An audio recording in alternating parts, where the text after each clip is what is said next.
Tonight is the first in a series of what we're calling Ebony Icons, and it's a monthly series that's dedicated to exploring the lives of some of LA's most influential Black LGBT movers and shakers. And our guest tonight is Devine, also known as Mother Devine Chanel.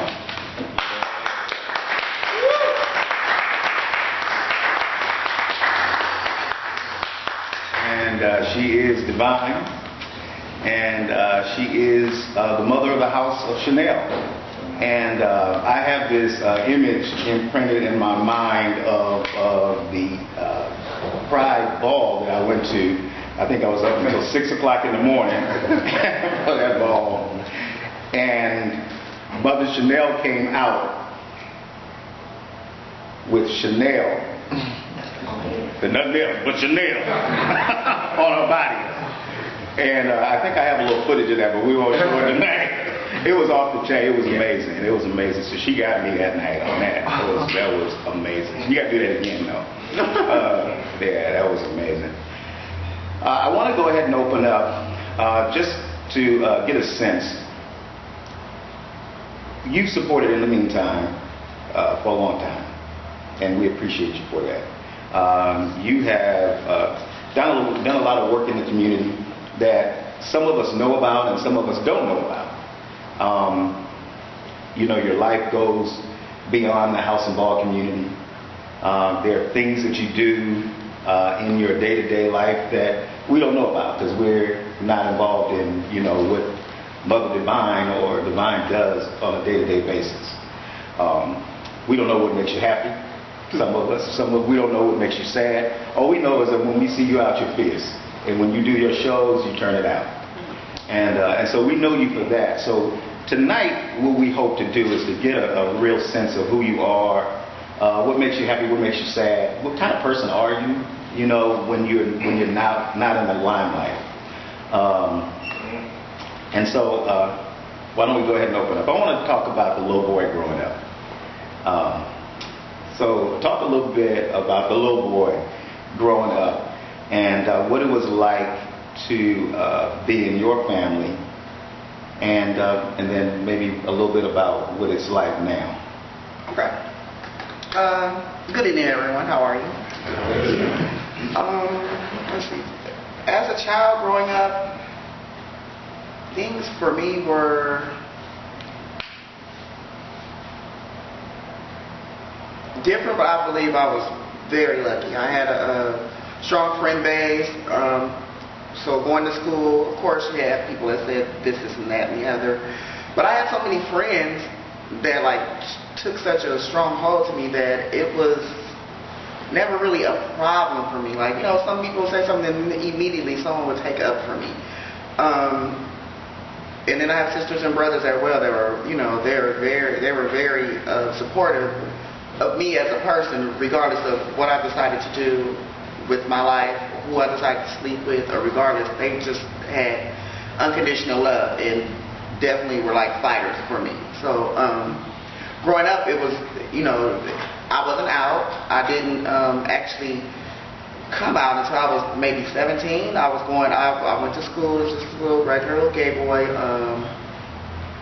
slightly feminine. I didn't do sports or anything. I ran track and played a little bit of tennis, and that kind of rubbed off into this lifestyle as well. So I still play tennis now. Going to school, I was definitely an academic scholar. Graduated with a 3.8. I was valedictorian of my junior high school class. I went to school a couple of places. I went to school out here in Los Angeles, and then I ended up finishing school in Long Beach at Long Beach Wilson, moving on to Long Beach City, and then off into state. Wow. So you said that your family was then really supportive of you and being the gay boy. Well, you know what? It was never. That was really something that was never really talked about. Growing up, I never really, you know, it wasn't whether I was gay or not. It was, you know, I was just me. So I really didn't, you know, of course, the questions of me being gay came up later as my adolescence kicked in, but, you know, it's just as being young and as a child, no, it was never a problem. I was wild, so it was like, oh, you do you. So at what point, or can you talk about getting to that point where maybe you started looking in the mirror and you started saying, okay, this is where I am right now, but I see myself now as of where you are right now. So in terms of approaching hormones, for example, making that decision. So how did that happen for you? You just woke up one day and said? No, I had actually met the first two transsexuals I had ever encountered, and one ended up being my gay mother. And I was so taken back because, for one, I thought my gay mother, for one, I didn't even know. And then when they explained to me, you know, one of them, she was dating a lesbian, and the other one, so it was just, I was so, it was so much to take. You want to call her name? Oh, Ebony. Well, a lot of people may know her now, or Dashay, or Shay of Long Beach, Shay of LA. I met Shay when I was 15. I was still in high school, and you know, I didn't know her T, but I thought she was a lesbian, so I was kind of like clinging on to her because I felt like this is my first time being around gay people. And maybe about 6 months into the friendship is when she decided to tell me that, no, I'm not a lesbian, I'm actually transsexual. So it was like, oh, wow. And then from that point on, like, you know, I was amazed by her. I was mesmerized because if you look at this woman, she was just, especially in her youth, not only was she just the epitome of femininity, she was drop dead gorgeous to me. Like, you know, like she was full figured and busty and rounded, and it was so natural. She was voluptuous, and it was natural. Me experimenting with women's clothes. Oh baby, now that was a no-no. I lived at home with my mom. My brother was fresh out the Navy. That was not necessarily the thing to do in the household. And my mother was the type of person is, you can do whatever you want to do, but don't disrespect my house. And that would have been disrespectful. Yes, to walk into my mother's house in women's clothing would be disrespectful to her. At that time, it would have been. So, you know, I would sneak out and go around the corner and go, you know, she would take me to the little white gay bars, and of course we would see the little drag queens in there, and they're doing their thing, and it'd be like, you know, like, wow, this is, for me being 15, it was like being encapsulated. I was like, just coming into that, I, you know, began to start performing, and as I started performing, I would come home and get out of drag. I would be out of the makeup, but I really wouldn't be out of drag. I would get back in the mirror, and I still looked like a girl. Still had arched eyebrows, still had long hair. It was just like... You were doing padding? Of course. Oh, most definitely, yes. Oh, so then I'm tucked in there. I want that waist back. But yeah, I was much smaller, and I was, like I said, no, it wasn't, you know, I wasn't fully packaged like this at all. So, but that's a sexy package, don't you think so? Oh, yeah. Thank you. Woo! So, you know what? Honestly, me as a person, when I fear something, I get aggressive with it. So it was more or less like, I'm just going to do this. So I just walked in, like, okay, well, whatever.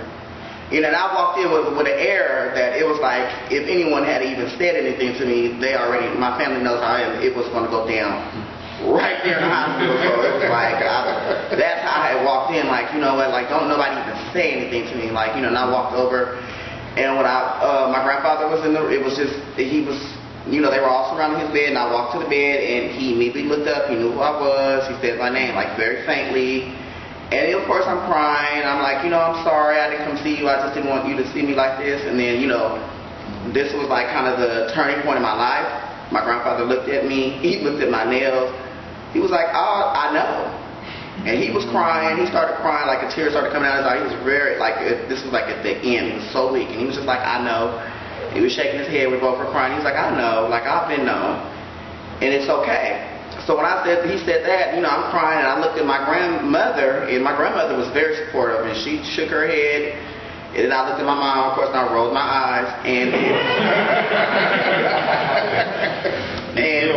oh yeah, I was still a little bitter with her then, but that was kind of like a turning point for me, because I was like, well, once my grandfather said it was okay, that was the man of this family, and that was the only thing that I was holding out. I didn't want to disrespect him or embarrass him, so that was the only thing that was holding me back from going ahead and just turning over this whole leaf. So once he said it was okay, I was still the same person. So no, the feeling, I don't think that any feeling as far as sexually has changed for me. Maybe I might have more sensitivity breast-wise. Are you a versatile type? I mean, I'm going labels out. I'm throwing labels out there because, well, I mean, you may not be asking this question, but I'm reinterpreting the question. Well, you know, I mean, you don't have to answer that question. I'm eager to answer questions, and that's what I'm going to do. That's what everybody I'm going to But can I say, because a story, and that's exactly you know where mine's coming from. I'm reinterpreting because the assumption is that because you become, you step into being transgender, into your awareness of who you are, and you actually start to do the hormones, you do all the things, and you become this fabulous woman that you are. The assumption is that you're looking for a man, and you want to play the sort of traditional female role. Of course. Okay. Yes, of course. So my thing is, I go by the law of nature. Okay. So if I'm with a man, then I'm the woman. If I'm with a woman, then of course it's the opposite. Because she's nothing she can do to me. With me, people are so, everybody has that within them. Everybody has a snap point. Some people are sooner than others.